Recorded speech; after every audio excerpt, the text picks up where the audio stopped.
Hey everyone, welcome back for another deep dive. Coming back for more means you're really serious about improving, and that's awesome. Today we're diving into something absolutely essential for anyone learning English, speaking it, and speaking it with confidence. Yeah, that's right. So we've got some great material to dig into. Think of it as having Sarah and John right there in the room with us, sharing all their experience and wisdom, and we're going to pull out the stuff that you can actually put into practice. So that you can feel more self-assured whenever you speak English, regardless of your level. We're going beyond just surface level tips. We want to Mhm. understand the mental game and really give you those tools to tackle those doubts that can kind of hold you back. Okay, so let's get right into it. No. Sarah and John hit on some of those big confidence killers, and one of the biggest ones that we see, all the time is this almost universal belief that you need perfect grammar before you can even think about being fluent. It's interesting because so often it's that pursuit of perfect grammar that actually becomes the biggest obstacle. Right. What these sources really highlight is that fluency at its heart is about communicating effectively. Mhm. It's about getting your ideas across. You can have a huge amount of grammar knowledge, but if the fear of messing up keeps you quiet, well, then what good is that knowledge, Yeah, really? it's so true. It's like owning a really fancy car and never actually driving it. You're just sitting there in the garage. It's a perfect analogy, and I think that feeds right into another one of those big confidence zappers, which is comparing yourself to native English speakers. Oh, yeah. It's like, you see those Olympic athletes and then you feel bad about yourself just going for a walk around the block. Yeah, I think it's about having realistic expectations and understanding the journey. Native speakers, they've had years and years, sometimes decades of being immersed in the language and Mhm. constantly practicing it. Your path, your journey is going to be unique, and your progress should really be measured against where you started, not against someone who's already reached the top of the mountain. Yeah. That kind of, comparing yourself to someone so far ahead of you, that's incredibly discouraging. Mhm. And it totally misses, it overlooks all the effort that you're putting in. It's like comparing, a small plant that just sprouted to a giant oak tree. Yeah. They're both trees, but are at completely different stages. Absolutely. And then we get into the ever-present anxiety about accent. Yeah. I know so many people who are super capable in English, but they just get so hung up on how they sound. That really brings up a fundamental point. Like, what is the purpose of speaking? Mm. It's to connect with other people, Yeah. to share your ideas. Mm. As long as you are understood, Yeah. your accent it's just part of your own unique voice. Yeah. It's a reflection of your background, your experience. Yeah. You think about all the variety of accents that you hear just within countries where English is the native language. Right. From New York to London to Sydney, people sound incredibly different. Oh, yeah, for sure. But communication still happens all the time. Yeah. So that diversity is completely normal. Yeah. And it adds something interesting to the language. I love that. That's such a good reminder. And I think all of these they converge into this big one, which is the fear of making mistakes. Yeah. It's like people see mistakes as this personal failure rather than just a natural part of learning anything. And that's where the truth is, as Sarah and John say, that everyone makes mistakes. Yeah. Let that sink in. Everyone. Yeah. That's huge. Even people who've been speaking English all their lives, they'll sometimes get tongue-tied or use the wrong word. Mhm. Fluency isn't about, this magical perfect speech where you never make an error. It's about being able to keep that communication going, Yeah. to express yourself, even when you do make those little slips. Okay. So we've talked about these roadblocks. Now, how about some of the ways that our sources, suggest that we can actually tackle them? Yeah. They have this really powerful idea about reframing the way we think about mistakes. Absolutely. And this is where we kind of shift from identifying the problem to actually coming up with a solution. Yeah. The mindset shift that Sarah and John recommend is simple, Mm. but it's really powerful. So instead of that automatic, oh, no, I messed up, Yeah. try to retrain your brain to think, oh, okay, interesting. I just learned something. I love that. You're totally changing how you think about it. It goes from a negative thing to a positive data point. Yeah. This is showing me that I am engaging with the language and actually trying to push my boundaries. Exactly. And if you think about how learning actually works, mistakes, they give you invaluable feedback. Right. They highlight those areas where you might need to work on your understanding or where you need more practice. Right. By reframing them as learning opportunities, you take away that feeling of, oh no, I failed, And instead, you're encouraging this sense of curiosity and growth. Yeah. It's like in science, experiments that don't go as planned, they can often lead to the most interesting discoveries. Right. And John makes a really good point in the material. Confidence isn't something you're just born with. It's something that you build up over time. Yeah. And each mistake that you learn from becomes another brick in that foundation. I like that. So we've talked about internal thoughts, but Sarah and John then get into something really fascinating, which is how we present ourselves physically, like the power of body language. Right. What's so interesting here is how your posture and your confidence Mm, are connected. yeah. They can influence each other.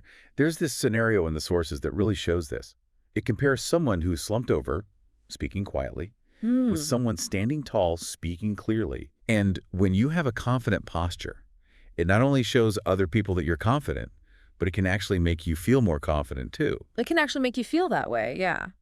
There's a concept in psychology called embodied cognition, which basically means that what we do with our bodies can affect our thoughts and emotions. Right. It's almost like a shortcut, Yeah. to feeling more self-assured. If you look and sound confident, then your brain starts to catch up and believe it too. And to actually practice this, Sarah and John give us this power pose practice. Yeah, this is really practical, something you can try right now. Yeah. The steps are simple. You stand with your feet, shoulder width apart, firmly planted. Put your hands on your hips like, a superhero. I love it. Yeah. Lift your chest, head held high. And the sources recommend that you hold that pose for about 30 seconds while taking some deep breaths. So it's not just about like striking the pose. You really have to feel it, right? Why is that breathing part so important? Well, when you breathe deeply and slowly, it helps to activate your parasympathetic nervous system. And this can really counteract that stress response that often comes with, feeling anxious before you have to speak. Right. It calms your nerves and makes you feel more grounded. Yeah. And while you're in that empowered state, Sarah and John suggest repeating some affirmations to yourself, Oh, yeah, that's a good part. either silently or out loud, whatever feels right. Okay. So those affirmations are I can speak English, I am improving every day, and I believe in myself. You're really connecting those positive statements to that physical feeling. Exactly. The exercise it's like preparing your mind and body for confident communication. It's a way to consciously shift your internal state before a conversation. Now, it's not some kind of magic solution, but it's a real tool that can help you feel and project yourself differently. That's so cool. Okay, building on these more active techniques, Sarah and John then get into another really insightful approach, and it's about learning those common reactions in English. Oh, yeah. I don't think a lot of learners really think about this. And it's so valuable because those short, almost automatic phrases can really make a difference in how you sound. Hmm. It shows that you're not just, passively listening, but you're really understanding the emotions behind what someone is saying, and then you can respond in a way that connects with native speakers. Right. This just makes conversations flow so much more smoothly and confidently. Yeah. They had some really clear examples, like if someone tells you some good news, like I just got a new job, instead of just saying, okay, which sounds a little flat, Yeah, you could say something like, no way, that's awesome, or wow, congratulations. It just sounds so much more, engaged and natural. it really does.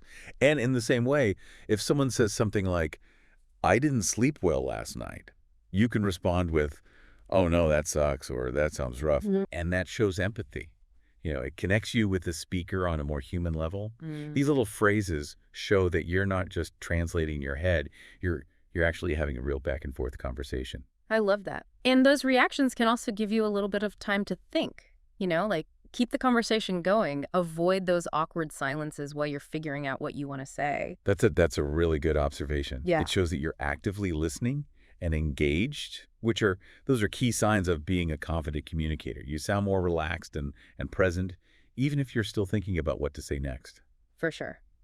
Okay, finally, Sarah and John end with some really powerful affirmations that are specifically designed to boost your confidence. Yes. Yes. These feel like a really direct way to tackle those feelings of self-doubt that a lot of us have.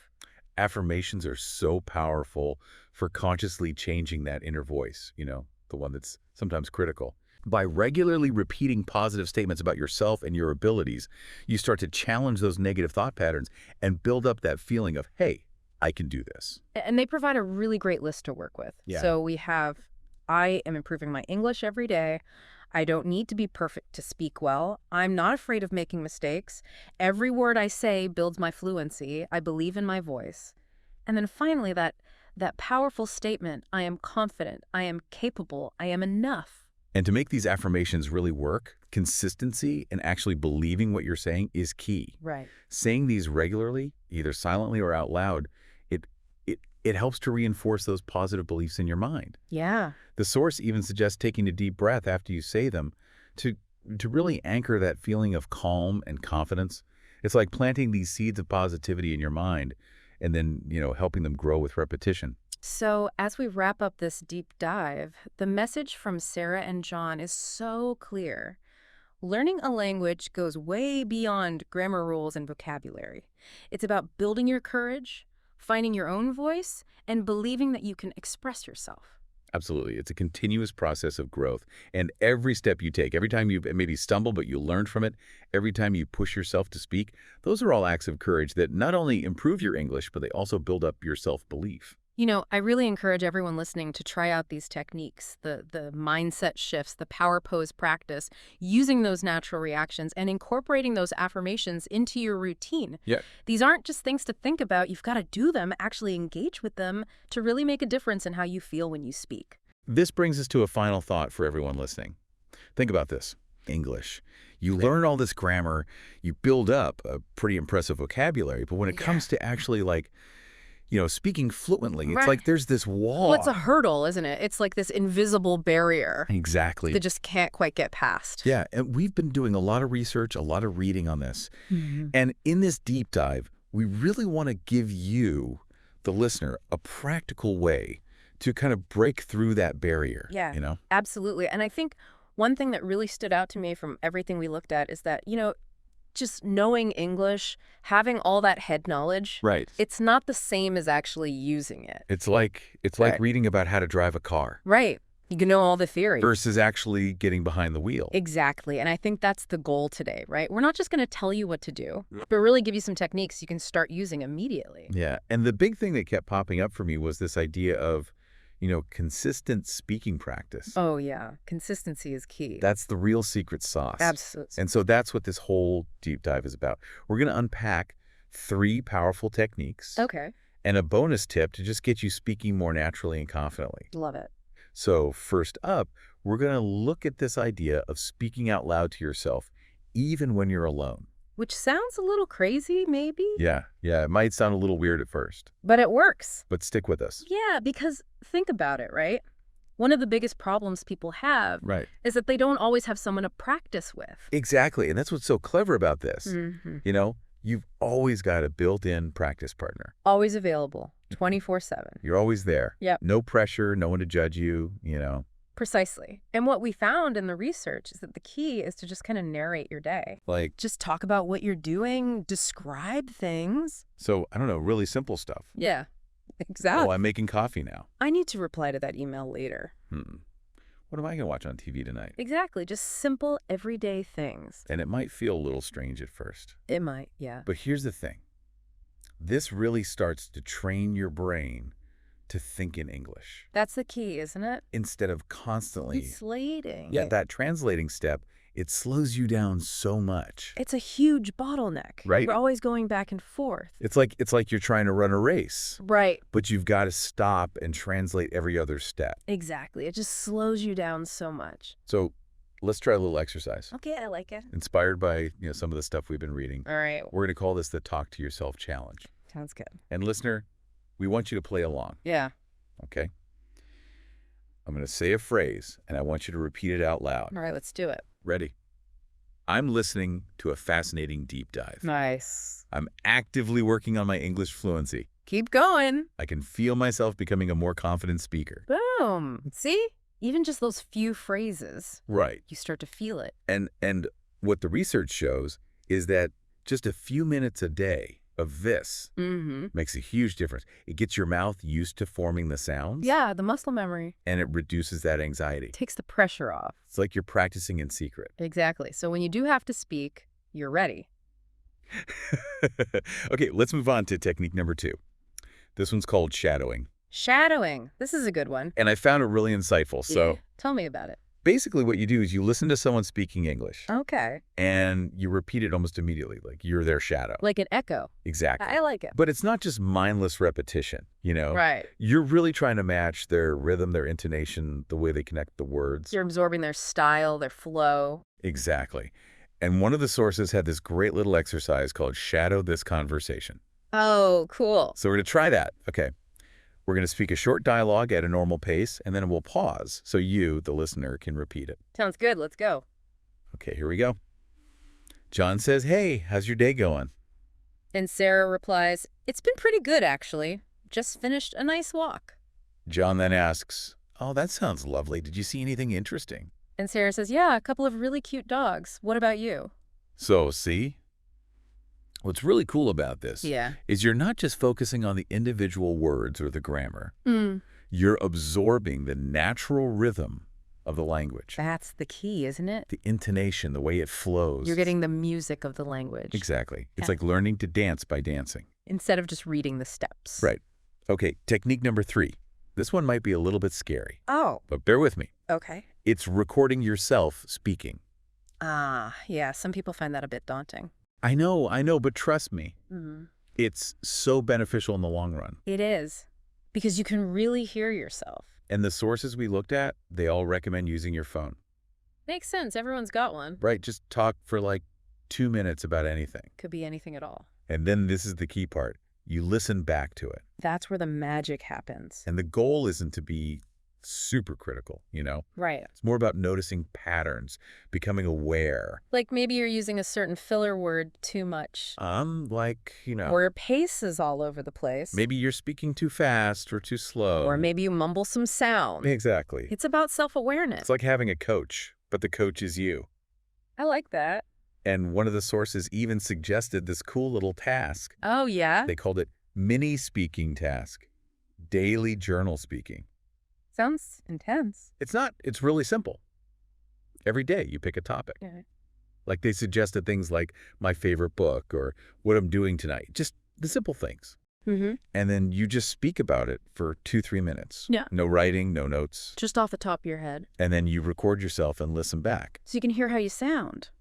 And the amazing thing is it builds your fluency because you're speaking spontaneously. You're thinking on your feet. Right. And your confidence just skyrockets because you can hear yourself getting better. You have the evidence. It's like those time-lapse videos where you see a plant grow, Right. You don't see it day to day. but then you see the whole thing sped up. Yeah, it's like, wow, look at that progress. Exactly.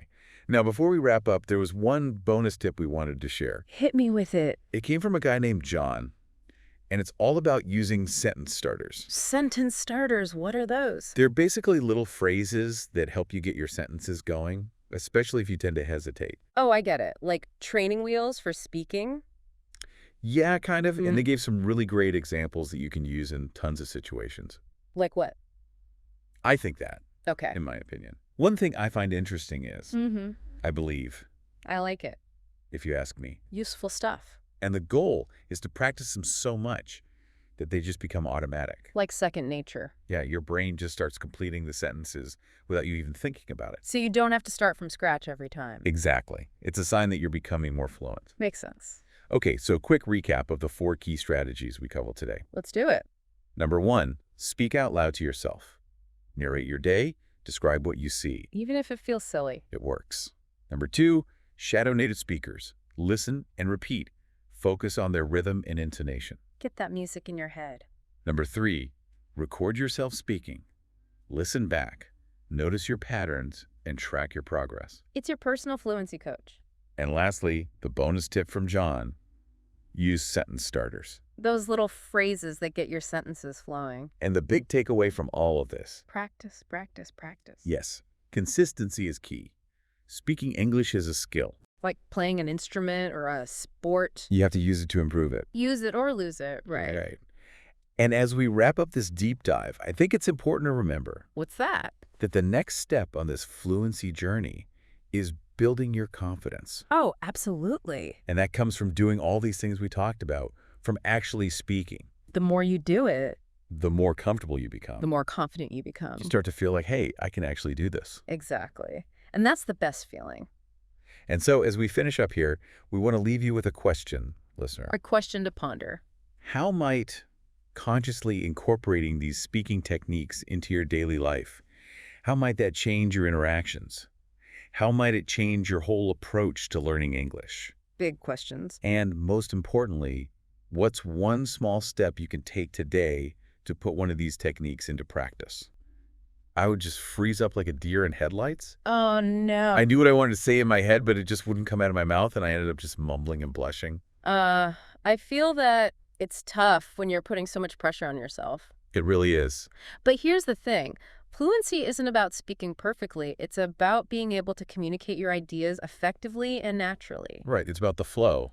Exactly. And mistakes are actually a natural part of the learning process. They are. Everyone makes them, even native speakers. Sure. So instead of being afraid of making mistakes, embrace them as opportunities to learn and grow. Yeah, that's a great mindset shift. So I have a question for you and for our listeners, actually.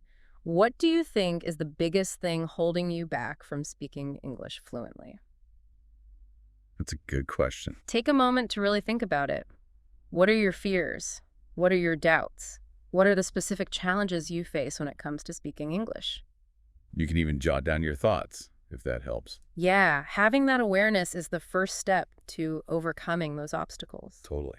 Now, once you've identified what's holding you back, let's move on to some practical strategies for creating an environment that supports your English speaking goals. Okay, so one of the most effective ways to improve your fluency is to immerse yourself in the language as much as possible. Immersion. Yeah, That's a word we hear a lot when it comes to language learning. it is, and for good reason. What does it actually mean in practice, though? Basically, it means surrounding yourself with English as much as you can in your daily life. Like living in an English-speaking country. That's definitely the most immersive experience, but it's not the only way. Even if you don't live in an English-speaking country, there are still tons of things you can do to create an immersive environment at home. So what are some specific examples? Well, first of all, change the language settings on your phone and computer to English. Ah, That way you'll be constantly exposed to English words and phrases, even if you're not actively studying. I like that. That's a good one. And it can be kind of fun, too, like suddenly all your apps have different names. Yeah. Then start watching movies and TV shows in English. Oh, that's a good one. And don't be afraid to use subtitles at first, especially if you're a beginner. Yeah, I always use subtitles. But as you get more comfortable, try turning them off for short periods of time to challenge yourself. Oh, yeah, that's a good tip.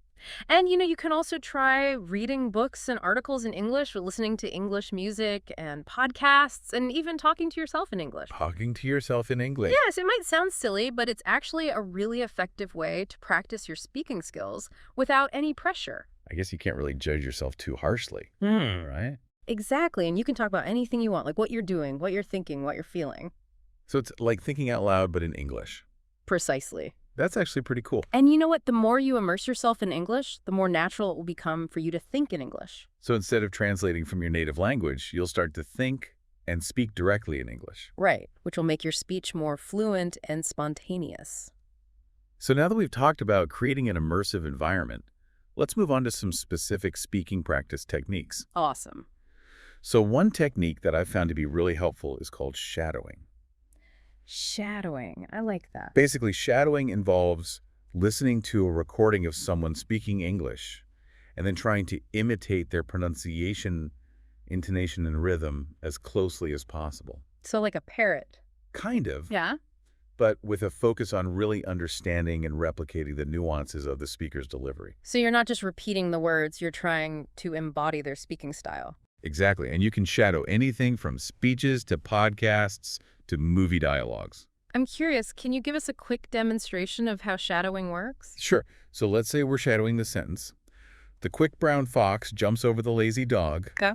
First, we'd listen to the sentence being spoken by a native speaker. The quick brown fox jumps over the lazy dog. And then we'd try to repeat it exactly the same way, paying attention to things like the stress on certain syllables, the pauses between words, and the overall flow of the sentence. The quick brown fox jumps over the lazy dog. See, it's about really embodying the sound of the language. I like that. Another great speaking practice technique is role-playing. Role-playing, that's fun. It is, and it's a really effective way to prepare for real-life conversations. So how does it work?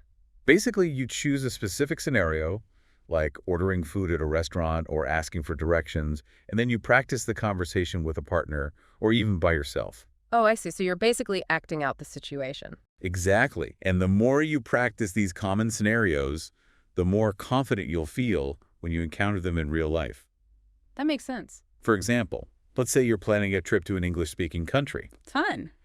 You could role-play different situations you might encounter at the airport, at a hotel, at a restaurant, and so on. Okay, so I'm at the airport. I walk up to the check-in counter. Hello, can I see your passport and ticket, please? Here you go. Okay, thank you. How many bags are you checking? Just one. And do you have any carry-on luggage? Yes, this backpack. Okay, great.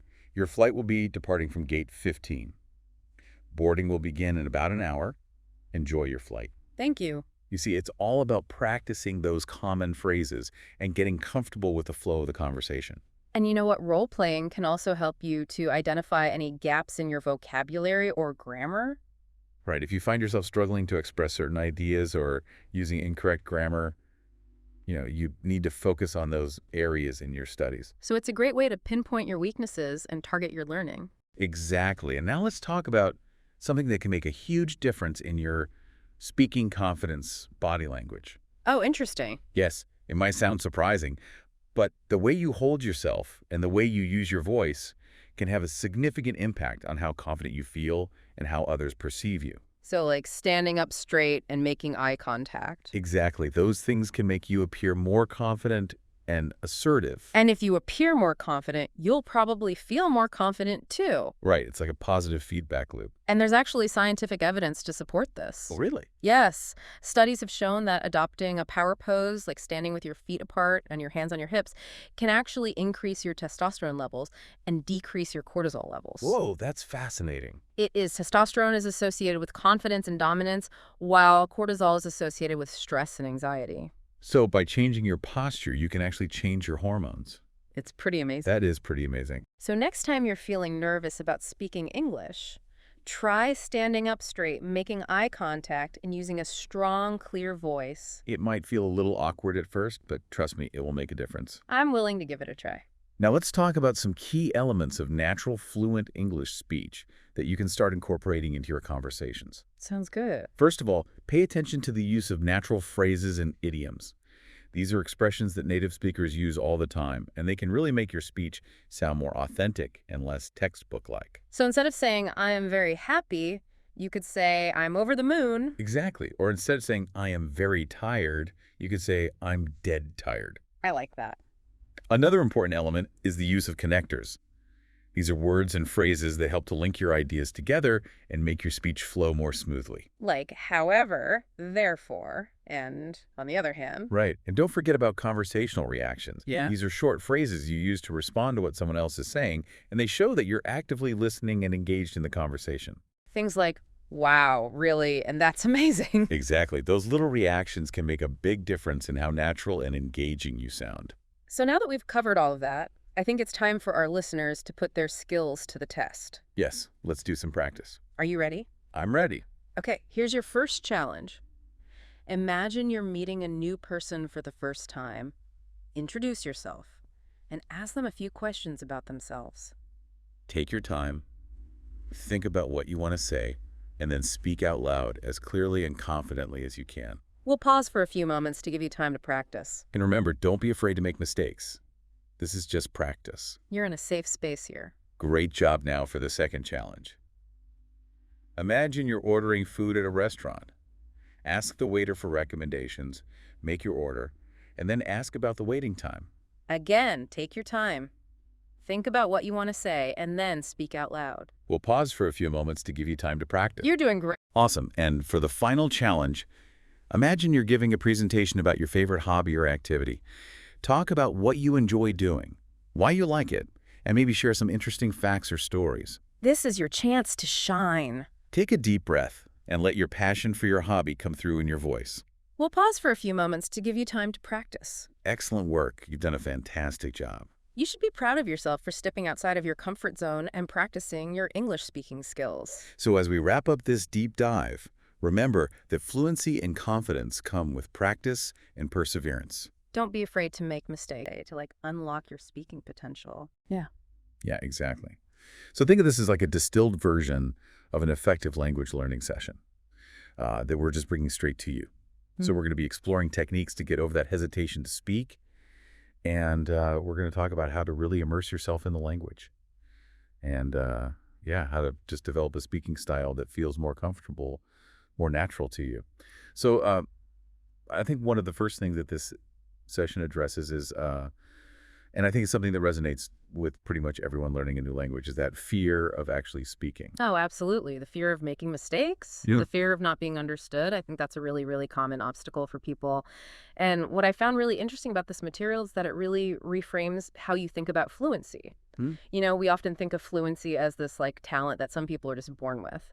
Right. But the material encourages you to view it more as a habit, you know, something that you build through consistent effort and practice, which I think is really encouraging. Yeah, I love that perspective. Yeah. It really takes the pressure off, because it's not like you have to be perfect right away. It's just about consistently showing up and building that habit. Yeah, exactly. And the tone of the whole session is actually very encouraging. Mm-hmm. You know, it's not about being perfect. It's about making progress. Right. It's about just constantly moving forward.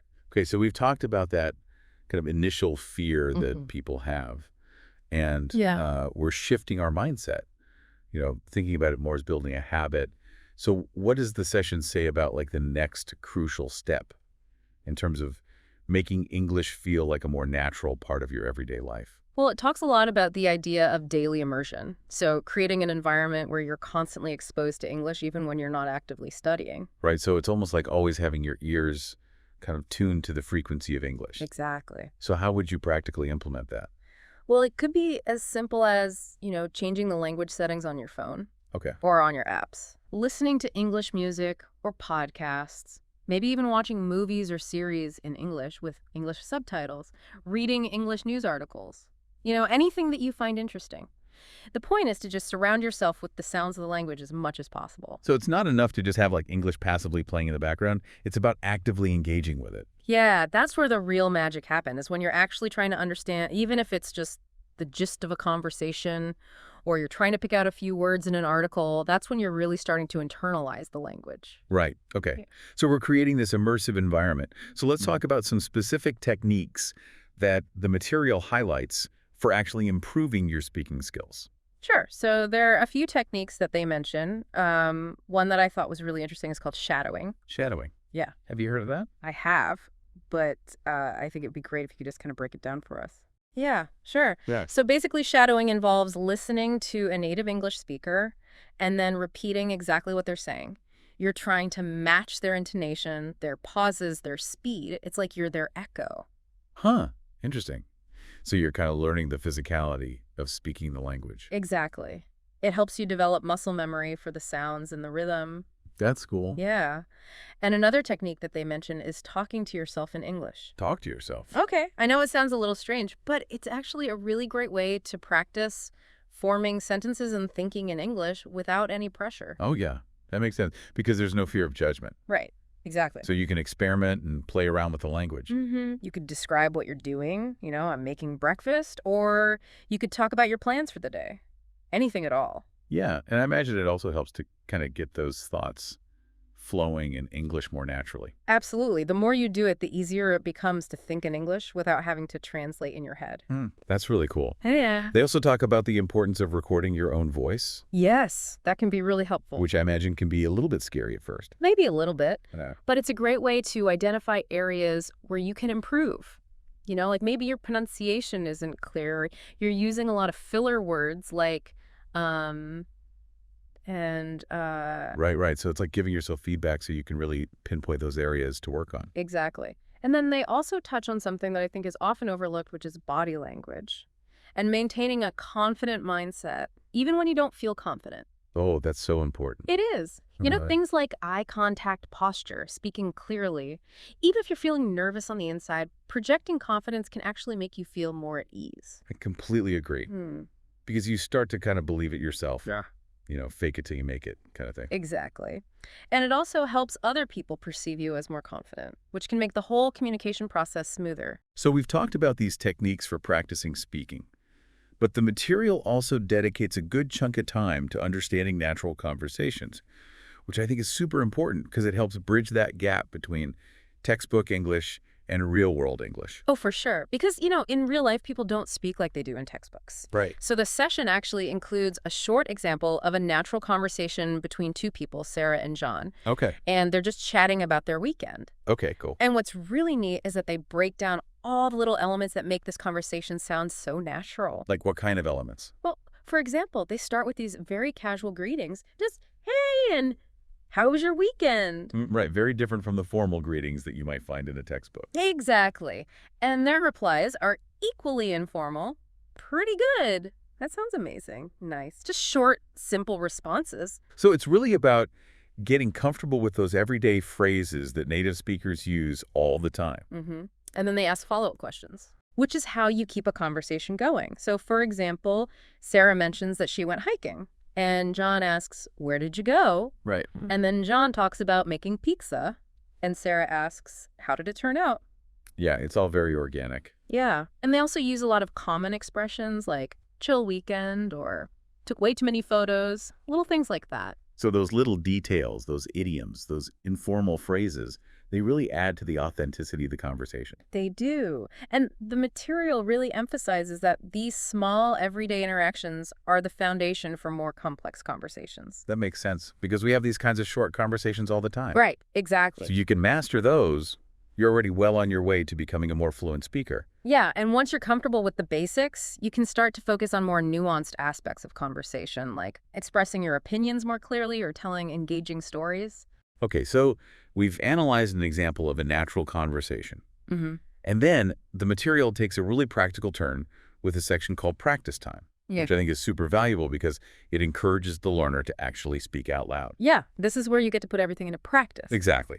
So they give you a series of prompts in the form of questions with pauses for you to respond. Mm-hmm. It's like having a mini conversation with yourself.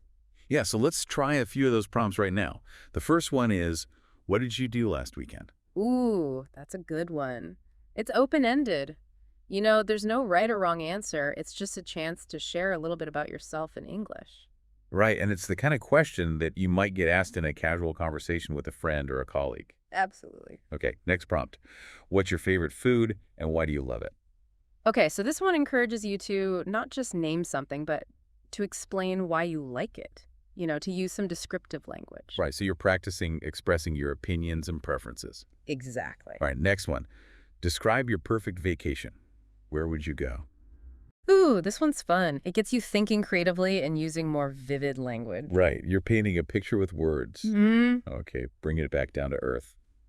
What do you usually do after work or school? So this one's about routines and habits. Using the present simple tense. Right, describing your daily life. Yeah. Okay, last one. Talk about a movie or series you recently watched. Did you enjoy it? Ooh, that's a good one. It lets you practice summarizing a story and giving your opinion. Right, so you're working on your narrative skills. Exactly.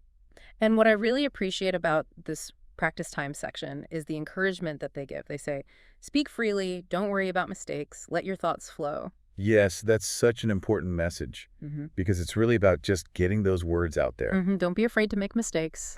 That's how you learn. And that leads us perfectly to the finally key point that the material emphasizes, which is repetition and gradual progress. It's not about becoming fluent overnight. No, it's a process. It takes time and effort. They give this great advice. Go slow. Repeat. Try again tomorrow. I love that because it takes the pressure off. It's not about being perfect right away. It's about making small, consistent improvements over time. Exactly. So as we wrap up this deep dive into this really valuable material, what would you say are the absolute key takeaways that you hope our listeners will remember? Well, I think the biggest one is that mindset shift. Moving away from that fear of making mistakes Yeah. and embracing them as part of the learning process. Right. Mistakes are your friends. Exactly. And then, of course, creating that immersive environment, surrounding yourself with English as much as possible. And then we talked about all those practical speaker techniques like shadowing, talking to yourself, recording your voice, and even paying attention to your body language. Right. And then there's that whole piece about understanding natural conversations. Those everyday interactions with their casual greetings and simple replies. And of course, the power of repetition and gradual Yes, progress. consistency is key.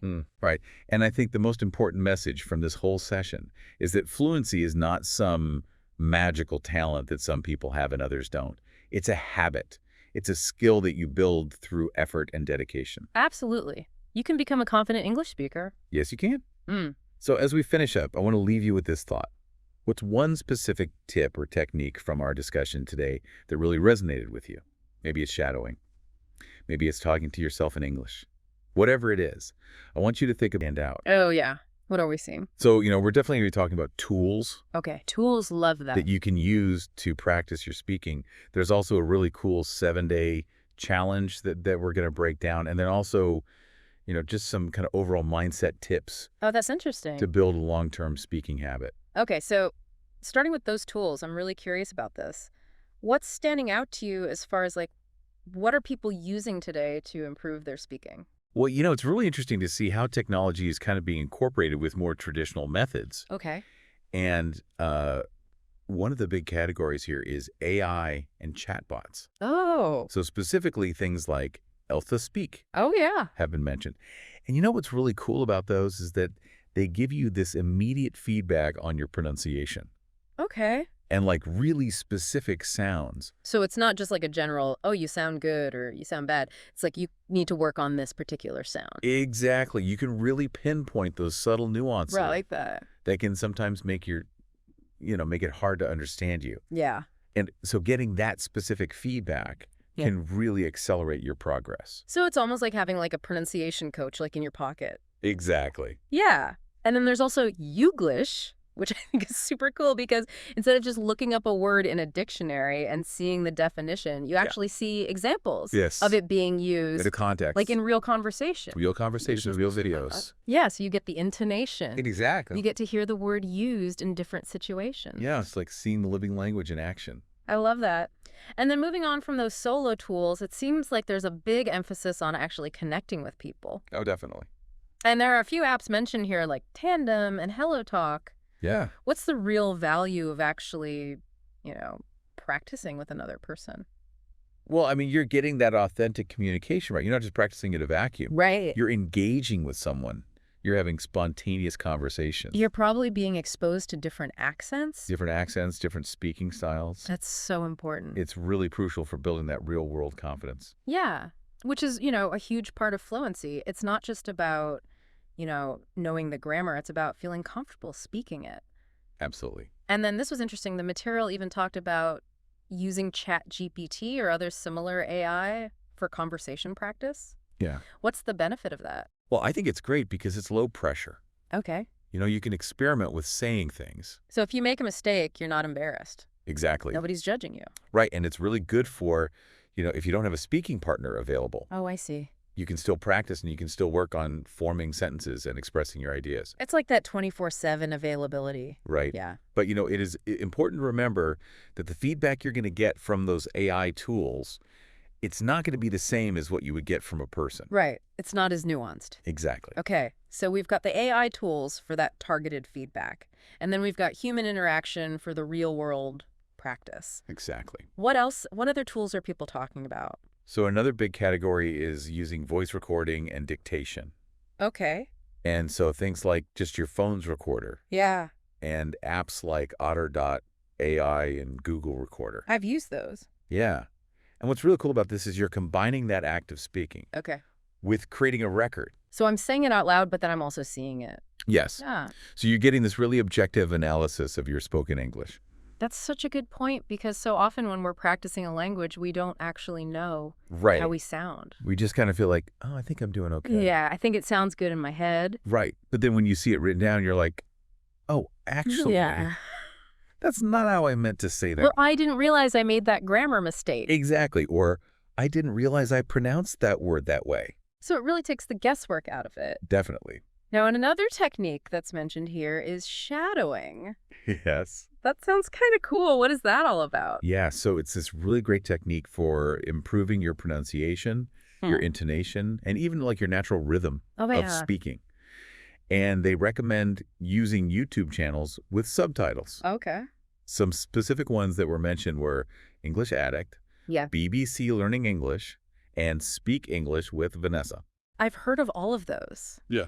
And so how does shadowing actually work? So basically, you pause the video, Okay. you repeat what you just heard, Oh, okay. and then you try to speak along with the video. Oh, okay. And what's really cool about shadowing is you're kind of bypassing. You're not overthinking it. Yeah, you're not thinking about the grammar rules. Right. You're just training your muscles to make the sounds. So it's like building muscle memory for Exactly. your mouth, for your tongue. Yeah, and your ears too. Okay. So you're getting used to hearing those native speaker patterns and mimicking them. And they also talked about using Netflix, Oh, yeah. which I thought was super interesting, like watching shows and slowing them down and speaking along. Yeah. A great way to make your entertainment educational. Right. So you're already watching these shows. Right. Why not use them to practice your English? Exactly. And by slowing it down, you can really catch those subtle details Yeah. that you might miss at normal speed. So we've got a ton of different tools here. We've got things for pronunciation. We've got things for real conversation practice. We've got things to kind of check in with ourselves. Yeah. But now I'm really intrigued by this 7-day challenge because I feel like this is where a lot of people get stuck. Right. They're like, okay, I know all these things I could be doing, but where do I even start? Exactly. So I'm curious, what is the 7-day challenge all about? So it's really framed as this like actionable mission, Okay, which can be so motivating. I like that. And so each day has a different focus, Okay. a different task that you're going to do. And it's really going to encourage you to just speak English in different ways. Okay, so let's walk through these days. What is day 1? So day 1 is nice and easy. It's just talking about your day for 2 minutes. Okay. So, describe your morning routine. What did you do? What are you going to do? How do you feel? Exactly. Just getting comfortable with verbalizing your immediate experiences. That's a good starting point. Day 2. Day 2 is all about describing things. Okay. So they suggest describing a photo or an object in detail Okay. and really using your senses. So what do I see? What do I feel? What might it sound like? Yeah, What might it smell like? that's cool. Really activating all those descriptive words. That's a good way to kind of move beyond just your basic vocabulary. Exactly. Day 3. Day 3 is giving your opinion. Oh, fun. So they suggest, choosing a topic that you care about, something like technology or travel or food or education, Okay. and just talking about it, Oh. giving your viewpoint. So this is where I really have to start thinking in English, Exactly. not just translating my thoughts. Yeah. Okay, cool. Day 4. Day 4 is recording yourself reading. Oh, okay. So they suggest, reading a short story, an article, something like that. So kind of building on that voice recording that Exactly. we were talking about before. Yeah. Yeah. Okay, day 5. Day 5 is a little different. It's having a conversation with yourself. Oh, interesting. So you're going to ask yourself questions and answer them out loud. Okay, so I might feel a little silly doing that. It might feel a little strange at first. But I can see how that would help. Yeah, because you're kind of rehearsing. Different conversational turns. Exactly. And it makes you think about, okay, if I say this, how might somebody respond? Right. So you're kind of prepping for those real interactions. Exactly. Cool. Day 6. Day 6 is all about storytelling. Okay.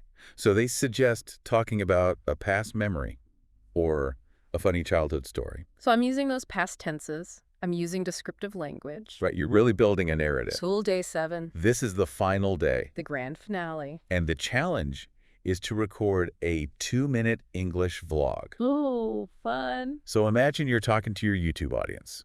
Okay.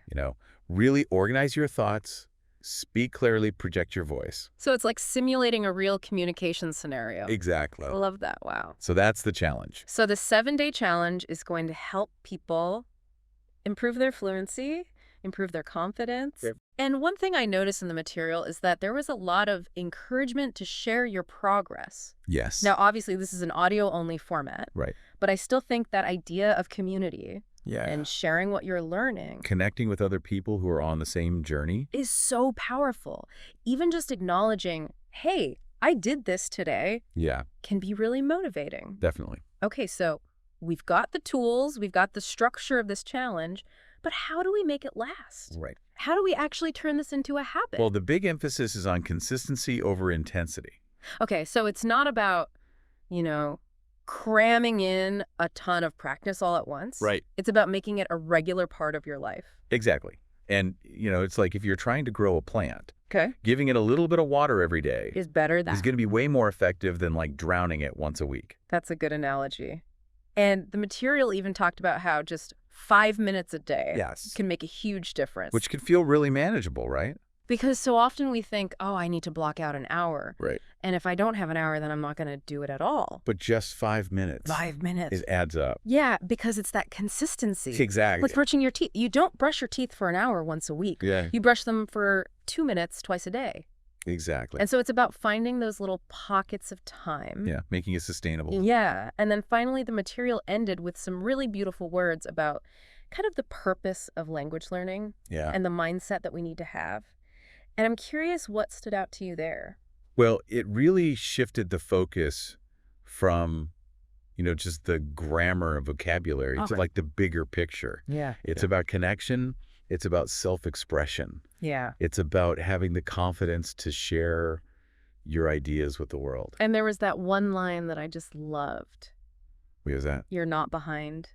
You're not late. Oh, yeah. You're exactly where you need to be. I love that. I think that's so powerful because so many people feel like they should be further along. They compare themselves to others. Yeah, they're like, oh, I should be fluent by now. Right. But everybody's journey is different. Exactly. And then there was also that encouragement to speak boldly, Yes. make mistakes, don't Yeah. be afraid, Yeah, and learn from them. learn from them, keep showing up. Yeah, because those mistakes are actually really valuable. They are. They're opportunities to learn. Exactly. And then the last thing that really stood out to me was that idea that fluency is a journey, Yeah. not a destination, I love that. because it takes the pressure off. Yeah. Like you're never going to arrive. For always learning. Yeah, you're always growing. Yeah. And it's about enjoying that process. Exactly. So to kind of recap everything we've talked about today, we've looked at a ton of different tools. Yeah. Everything from AI-powered feedback to connecting with real people to checking in with ourselves. Using those voice recorders Yeah, and then we also talked about this amazing 7-day challenge. to kickstart your speaking. Yeah, to give you that structure, that motivation. And then finally, just that reminder that consistency is key. Yes. It's not about doing a ton of work all at once. It's about making it a regular part of your life. And just to remember that you're exactly where you need to be. Be kind to yourself. So the main takeaway from this entire, beyond just the textbook stuff.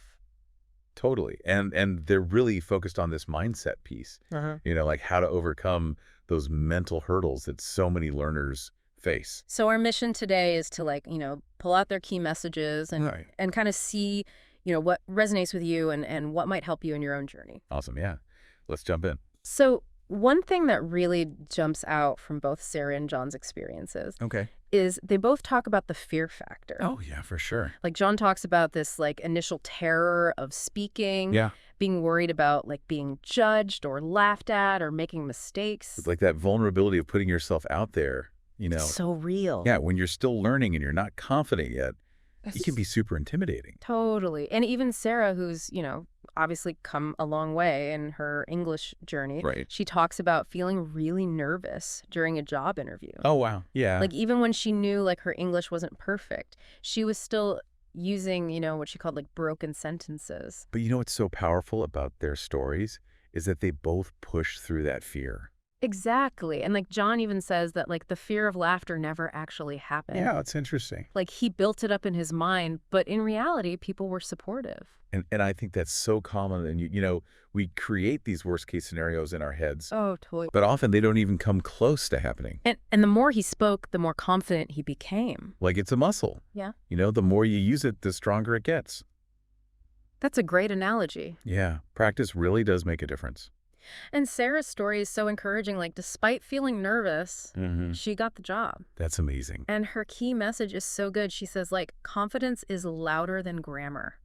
I love that. It's so true, right? Totally. It's about getting your message across, connecting with people. And sometimes, perfect grammar isn't the most important thing. It's more about that genuine connection and expressing yourself. And both Sarah and John, directly address this, feeling of being alone. Yeah. They say, we see you and we've been you, which is so powerful, right? It is. It's like this validation that you're not the only one who feels this way. Everyone goes through it. Yeah. And knowing that you're part of this larger community of learners can be really comforting. And we also heard from some of you listeners like Ravi, Oh, yeah. What did he share? who was initially so intimidated by English, she would dread even ordering a coffee. Oh, I remember that. But he pushed himself to practice in those small everyday situations. Those little interactions can be so valuable. And now he's leading Zoom meetings with international colleagues. Wow, that's huge progress. It's amazing, right? It is. It's like a testament to the power of consistency and just putting yourself out there. Exactly. And it's that kind of growth that both Sarah and John are talking about. Yeah, like it's about taking those small steps and building on them over time. So now they introduce this concept that they call the final mindset shift, That sounds intriguing. which is so key. And they say, basically, stop trying to speak perfect English. Start speaking real English I like that reeling with real emotion, real mistakes, and real confidence. So it's about embracing those imperfections. Totally. And it's about shifting your focus Yeah. from like this unattainable perfection to the actual goal of communication. Which is connecting with others, sharing your thoughts and ideas. And like believing in what you want to say, even if the words don't always come out perfectly. Right, like it's okay to make mistakes. That's how we learn. It's a process. Yeah, and giving yourself permission to mess up can actually be so freeing. It takes the pressure off. Right, and then you can focus more on the message you're trying to convey. And it's also about showing up for yourself consistently. Oh, yeah, that's important. Like, it's not about some quick fix Yeah. or like, becoming fluent in 30 days. It's a journey. It's about that ongoing effort and willingness to engage with the language, even when it feels uncomfortable. Yeah, and to celebrate the small wins along the way. And they have this great phrase. They say, one sentence at a time, one mistake at a time, one win at a time. I love that. It's so simple, but so true. It's like breaking down this big, overwhelming goal into these manageable chunks. Exactly. And it helps you appreciate the progress you're making. Yeah, and it reminds you that every step counts. And finally, they have this call to action. Oh, yeah. Where they encourage learners to say, I believe in my English. It's a powerful statement. It is. It's like making this personal commitment to your journey. And it's about acknowledging your potential right now, wherever you are in your learning process. So the big takeaway here is like the importance of courage and belief in yourself as a language learner. Yeah, like mindset matters so much. It's not just about the rules. No, it's about your attitude and your willingness to keep going, even when it gets tough. So think about this. Yeah. You know what's one small opportunity you have today to express yourself in English? Okay. And instead of worrying about being perfect, Yeah. just focus on getting your message across authentically. Yeah, like what would happen if you shifted your focus from flawless grammar to confident communication? How would that change your experience with English? That's a great question for everyone to consider. We truly believe in your ability to learn and grow. You've got this. Keep speaking, keep believing, Absolutely. and we'll catch you next time on The Deep Dive. See you then.